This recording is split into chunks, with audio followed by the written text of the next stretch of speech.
जय जगत्माता बगलामुखी। ओम क्रीं बगलामुखी वरदे सर्वसौभाग्यप्रदायिने समस्तभक्तानां सर्वाभीष्टं साधय साधय क्रीं ஓம் ஸ்வாஹா.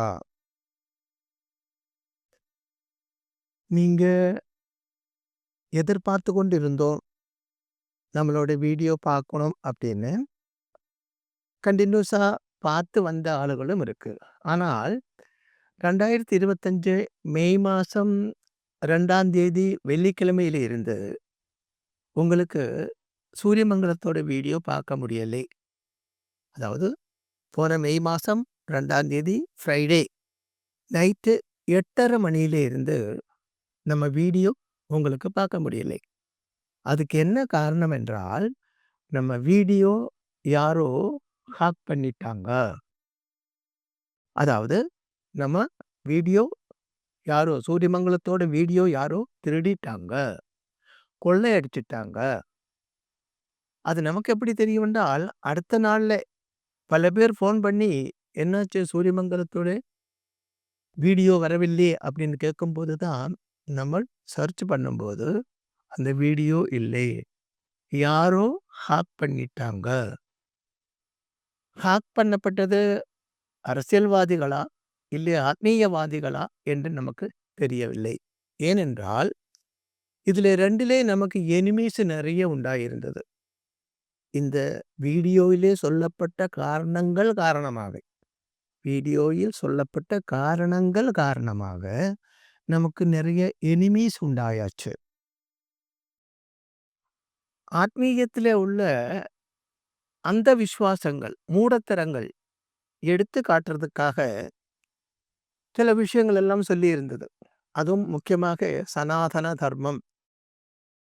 அதே மாதிரி ஜோதிஷத்திலே உள்ள மடத்தனங்களாக சொல்லப்பட்ட பிரெடிக்ஷன்ஸ் அது சரியல்லே என்று சொல்றதுக்காக பல விஷயங்களும் சொல்லியிருந்தேன். நான் அரசியல்வாதி அல்லே, ஆத்மீயவாதி தான். ஆனால் அரசியல்ல 2026ல் யார் ஆட்சி அமைக்கும் என்று 2025 ஜனவரி மாதம் 15ஆம் தேதி ஒரு வீடியோ பண்ணி அப்லோடு பண்ணியிருந்தோம். அது கிட்டத்தட்ட 10,00,000க்கு மேல் ஆளுகள் பார்த்தாங்க. பல பேர் உள்ளே ஜாதகம் பார்க்கறதுக்குன்னு வந்தவர் அந்த வீடியோ டிலீட் பண்ணணும் அப்படி சொன்னாங்க. அரசியல்வாதிகளாக இருக்கப்பட்ட சில பேர். எந்த கட்சி, எந்த ஆள் அது நான் சொல்ல விரும்பவில்லை. நீங்க அந்த வீடியோ டிலீட் பண்ணிடுங்க அப்படி சொன்னாங்க. இல்லை என்றால் அது உங்களுக்கு நல்லா இருக்காது அப்படின்னு சொல்லி மிரட்டுனாங்க. சில பெரிய பெரிய ஜோதிஷிகள் வந்துட்டு ஜாதகம் பார்க்கறதுக்குன்னு சொல்லி அவங்களோட ஆளுகளை எல்லாம் கூட்டிட்டு வந்துட்டு அவங்களும் நீங்க தேவையில்லாத விஷயங்கள் சொல்றீங்க. எங்கள மாதிரி பல பேருக்கு அது பாதிப்பு உண்டாக்குறது அப்படியெல்லாம் சொன்னாங்க. நான் உண்மைதான் சொல்றேன். ஆதாரத்துடன் சொல்றேன். இல்லாமல் ஏதோ ஒண்ணு சொல்லப்பட்டது அல்லை. ஜோதிஷம் என்று சொல்லப்பட்டது சாஸ்திரம் தான். அது ஐதீகம் அல்லை. இப்போ தெய்வங்கள பத்தி, நட்சத்திரங்கள பத்தி எல்லாம் நிறைய விஷயங்கள் சொல்றாங்க இல்லையா?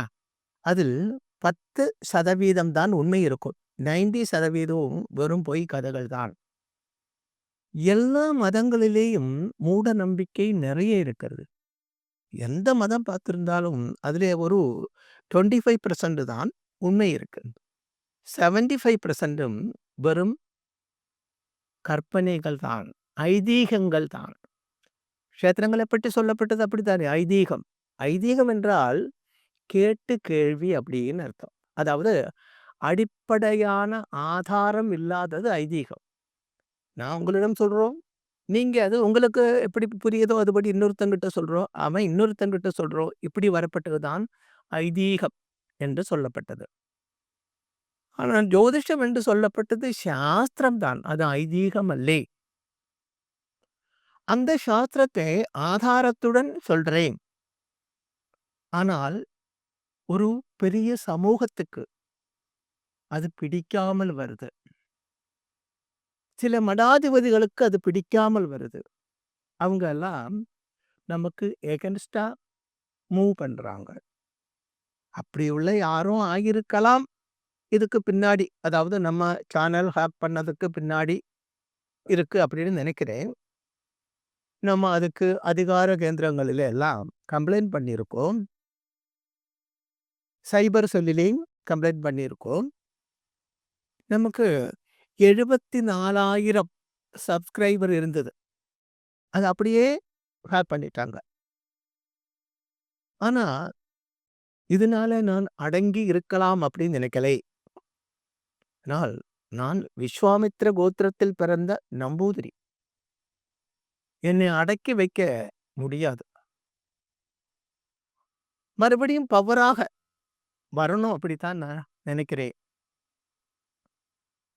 அதுக்காக ஜோதிஷம் மட்டுமல்ல, சனாதன தர்மம், ஜோதிஷம் மற்ற பல விஷயங்கள் இவை எல்லாம் மனசிலே உள்ளதெல்லாம் ஜனங்களிடம் சொல்லணும் அப்படித்தான் நினைக்கிறேன்.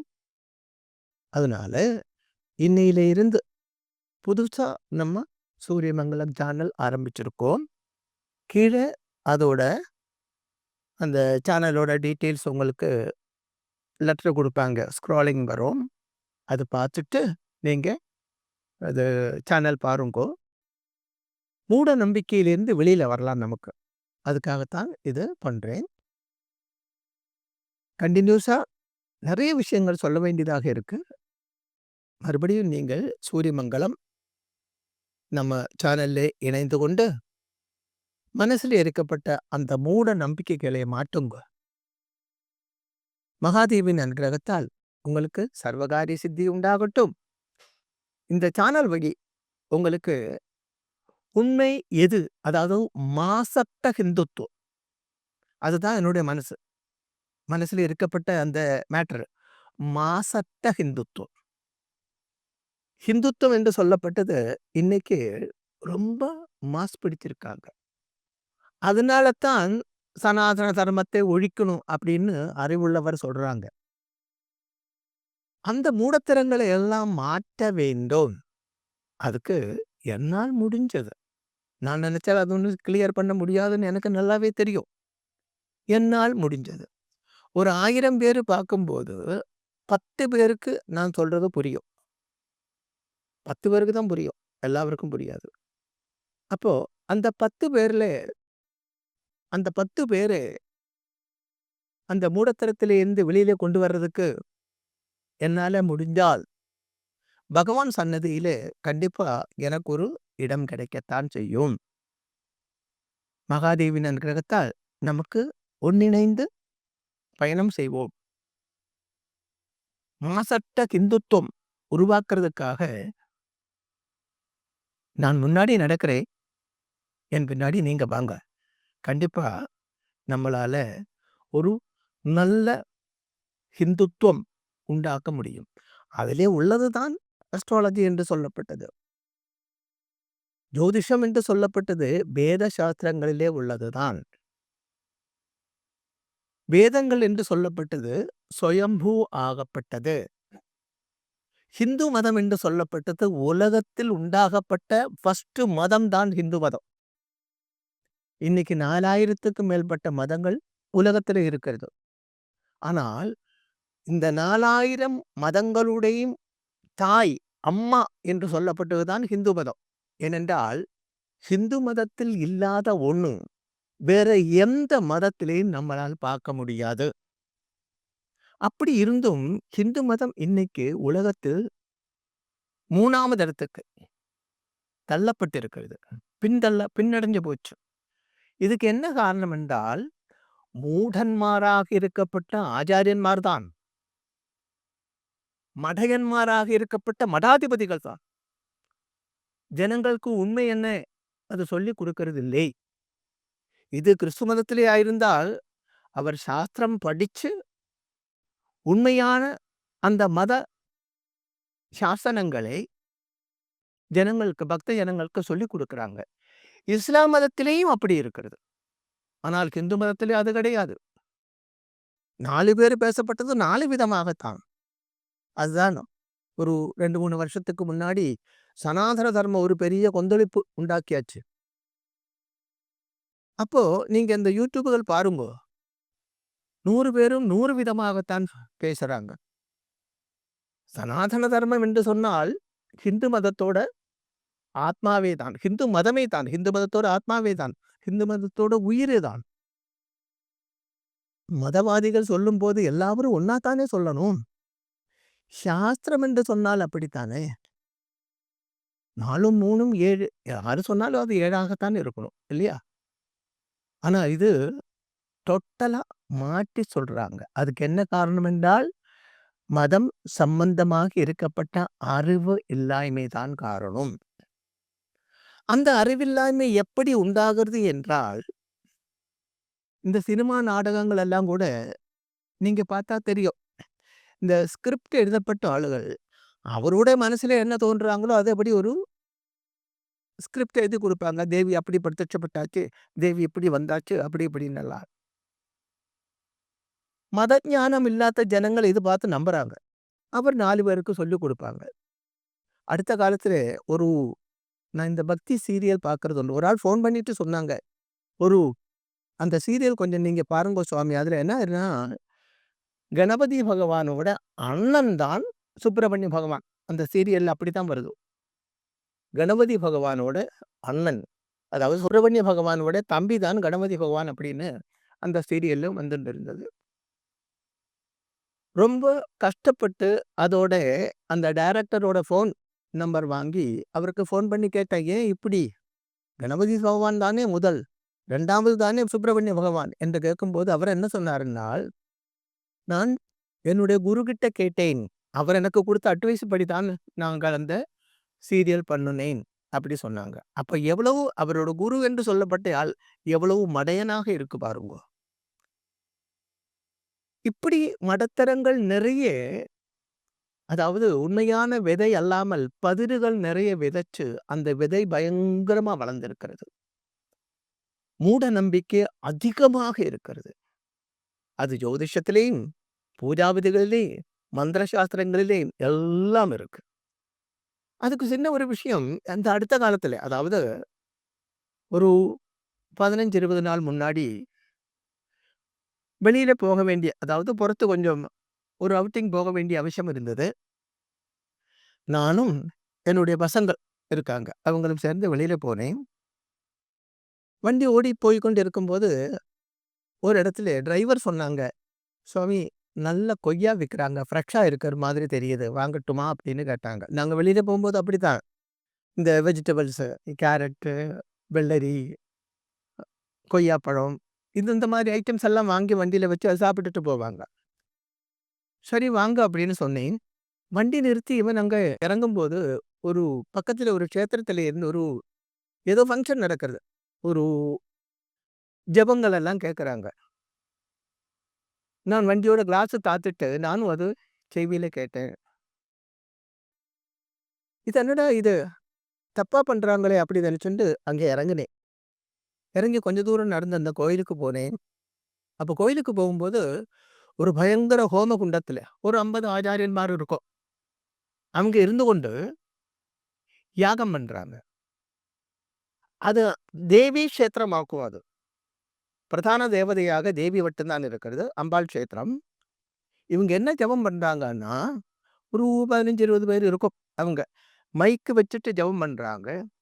மகாதேவாய வித்மஹே சூலஹஸ்தாய தீமஹி தன்னோ ருத்ர பிரஜோதயாத். இவங்க ஜெபம் பண்றாங்க. ஒரு 10 பேர் சேர்ந்து. உடனே ஒரு 15, 20 பேர் அத சுத்தி அவங்க ஸ்வாஹா அப்படி சொல்லி கையில இருக்கிறது எதுவும் எல்லாம் அந்த தீயில போடுறாங்க. எவ்வளவு மூடத்தனம் தெரியுமோ அது. தேவி இப்ப இவங்க சொல்லப்பட்டதும், ஜெபம் பண்ணப்பட்டதும் வந்து சிவா பகவானோட, அதாவது மகாதேவனோட காயத்ரி மந்திரம்.